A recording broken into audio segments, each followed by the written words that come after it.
Trails into Reverie has a lot of playable characters, 51 to be exact, and hearing that number probably sounds daunting. Luckily though, you don't actually need to manage 51 characters at once, as most of the time you won't even have access to all of them.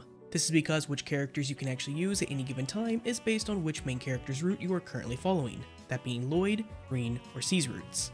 Over the course of the next few videos, I will be showcasing the characters available for each route, including those only available in the Reverie corridor, and offering some build advice for the stronger characters.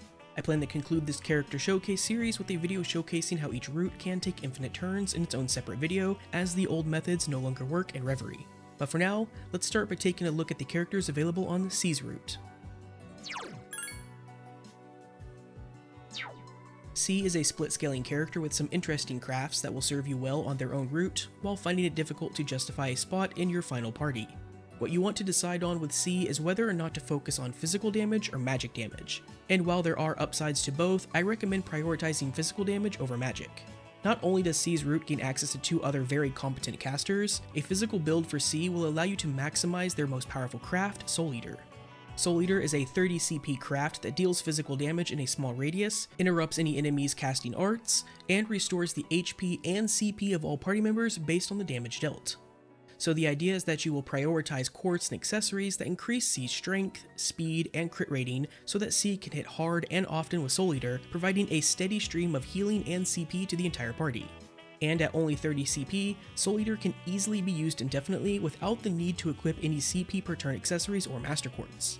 Regardless of if you go with the recommended physical setup or choose to prioritize magic instead, C's self-buffing craft will serve you well as it increases both strength and ATS, while also removing any status elements or debuffs, and it also restores 1 BP.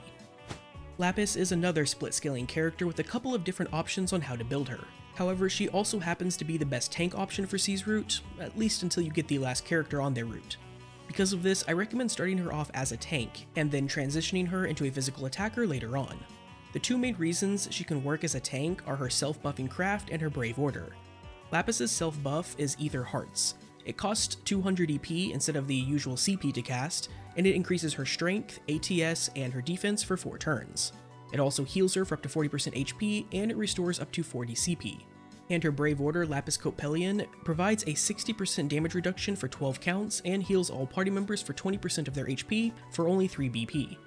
The combination of these two abilities gives Lapis quite a bit of defensive staying power, letting her function as a temporary tank.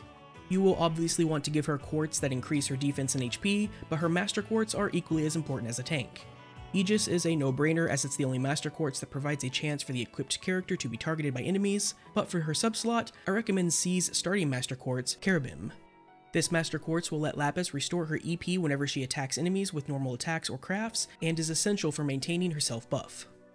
Swin is a physical attacker boasting a high base speed with a focus on dealing critical hits through his unique mechanic, Marking. Small aside, despite being a character with one of the highest base speed stats in the game, and a character who is supposed to be all about speed even in the game's lore, Swin isn't actually the fastest character on his route, with 2 others coming later in this video that are actually faster than him. Anyways, to understand how to use and build Swin, you first need to understand his Marking mechanic. Marking is a debuff that is applied to an enemy whenever Swin uses a normal attack or any one of his offensive crafts, with the chance to actually apply the Marking debuff varying depending on the attack. And whenever Swin attacks an enemy with the Marking debuff on them, it will consume the debuff, removing it, and causing whatever attack Swin used to be a guaranteed critical hit. The actual percentage chance for a normal attack to apply Marking isn't listed in-game, but data shows that it's roughly a 20 to 30% chance. As for Swin's crafts, Engraving Sword deals low damage in a small area but has a 100% chance to apply Marking, and it only costs 20 CP. Revelation deals high damage to a single target for 60 CP, but it only has a 60% chance to apply Marking. And then Swin's S-Craft, 3 of Swords, deals up to 4 S+ damage in a large area with a 100% chance to apply Marking. Now, because Marking is a debuff, things that affect debuffs also affect Marking. What this means is that Marking will count for damage increases, such as that from the Thor Master Quartz, and it can also have its duration increased by quartz such as Bluster. It also means that against fast enemies, such as bosses or really anything if you're playing on the Abyss difficulty, Swin's Marking plummets in value due to the increased possibility that the debuff actually falls off the enemy before Swin can even attack. Sadly, while an interesting mechanic, Marking pales in comparison to Stealth when it comes to generating critical hits, and also doesn't provide any survivability like Stealth does. and since much of Swin's power budget actually lies in his marking debuff, Swin himself often feels underwhelming at best. Nadia is a typical support caster. She boasts a high ATS, and all of her crafts do magic damage. She can apply the weak debuff to enemies to further increase her magic damage through Teddy Sled, though this does come at a hefty 80 CP cost. And for 30 CP, she can interrupt enemies with Nemesis Pierce. Finally, Energy Injection will cure all status ailments and stat debuffs, revive fallen party members, and heal the HP of any ally by 30% in a decent range. However, this ability does not affect Nadia herself. In general, you will want to build Nadia as either a pure offensive caster, focusing on arts, or a healer by giving her the Canon or El Canon Master Quartz.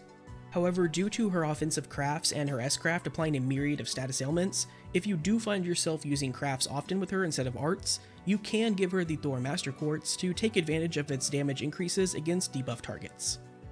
Renne is the second traditional caster on C's route, boasting a higher ATS value and higher base speed than Nadia. Renne also happens to be excellent at taking on weaker enemies who lack resistance to instant death, with both of her offensive crafts and her S-craft having anywhere from a 20 up to a 70% chance to instantly kill enemies. However, casting arts is where she's at her best, with her self-buffing craft Zodiac Code supporting this by providing a nice boost in ATS, ADF, and speed for 4 turns, and also restoring 20% EP and 1 BP, all for only 50 CP. Once you obtain it from rank rewards, I recommend giving her the Mercury Master Quartz, and use it to take advantage of her high ATS and base speed to deal lots of damage with arts as a pure caster.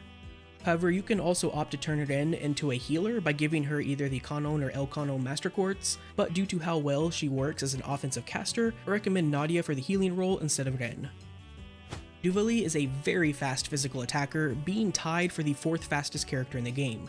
She has a number of crafts, Flame, Glacial, and Storm Brand, all of which cost 40 CP and do a small amount of damage in a large area, while also having a chance to apply a status ailment to an enemy's hits.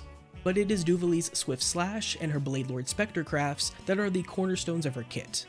Swift Slash deals okay damage in a line, but it has a 100% chance to interrupt enemies and has built-in delay. And Blade Lord Spectre deals high damage to a single target and has an innate 40% chance to critically strike. Ordinarily, Duvalie is a very CP-hungry character, with the previous 2 crafts costing 60 and 80 CP respectively. But if you build C the way I recommended earlier in the video, then you can cut down on how much CP per turn Duvalie actually needs. Assuming that's the case, you'll want to prioritize giving Duvalie enough CP generation such that she can maintain using her crafts every turn, when combined with the supplemental CP generation from C's Soul Eater craft. After that, aim to get her to 60% chance to critically strike, and then focus on strength and speed to boost her damage output. And finally, we come to the last character on C's route, the Divine Blade of Wind himself, Arios McLean. His kit is scarce, only containing 3 crafts plus his S-craft, but all are very useful, and he provides a much needed dodge tank to C's route, letting you relieve Lapis of the tank role. At 80 CP, Fujiin's Fury is a very hard-hitting craft that deals SS damage, has an S break rating, can apply seal attack, stun, and confusion, and it just happens to hit in a very wide area. Then there's Arios' version of Arcane Gale, which puts Reens to shame, hitting in an extremely large area while removing any positive buffs from enemies for only 40 CP. And then finally there is his self-buffing craft Qinggong, which increases his strength and speed by a good amount for 4 turns, while also increasing his chance to hit and his chance to dodge by 50%. When combined with an innate 25% chance to dodge, Arios reaches 75% chance to dodge physical attacks, allowing him to very easily function as a dodge tank. The only real downside to this is that unlike Sarah from Reen's route, Arios has a limited range on what he can actually counterattack. Because of this, when building him as a dodge tank for C's route, you want to build him a little bit differently than Sarah. Obviously you want to give him the Aegis Master Quartz, but for his sub slot, instead of Sirius, give him anything else that works for boosting his damage. After that, focus on getting him the extra 25% chance to dodge physical attacks that he needs to hit 100%, followed by 70% magic dodge to get him to 100% there, and finally the usual speed, crit rating, and strength quartz to boost his overall damage output. If you are using the recommended build for C, then Arios shouldn't have any issues maintaining the 40 CP necessary to have 100% uptime on his self buff. Well, there you have it, a quick showcase of all the characters you gain access to on C's route and Trails into Reverie. If you found this video helpful and informative, please be sure to leave a like and consider subscribing to the channel if you haven't already. Also, if you have any questions about this video, Trails into Reverie, or any other game that I cover, feel free to hit me up over on Twitch at twitch.tv/RoslinGaming or my Discord server, both of which are linked in the video description below. Until next time, take care.